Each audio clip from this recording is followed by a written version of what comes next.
আজকে মোহনবাগান জয়ের হ্যাট্রিক হতে চলেছে, কি মনে হয় তোমার?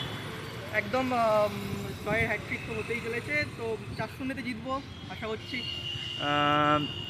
দিমি পেত্রাতস আগের বছরের তুলনায় কিন্তু এবছর অনেকটাই ফিট। তোমার কি মনে হয় কোচ পরিবর্তনে দিমির এই পরিবর্তন? হ্যাঁ অবশ্যই, যদি দিমিকে হচ্ছে ফ্রি হ্যান্ড ছেড়ে দেওয়া হয় পুরো ফিল্ডে খেলার জন্য, তো সে তো ভালো খেলবেই, সেই স্বাভাবিক।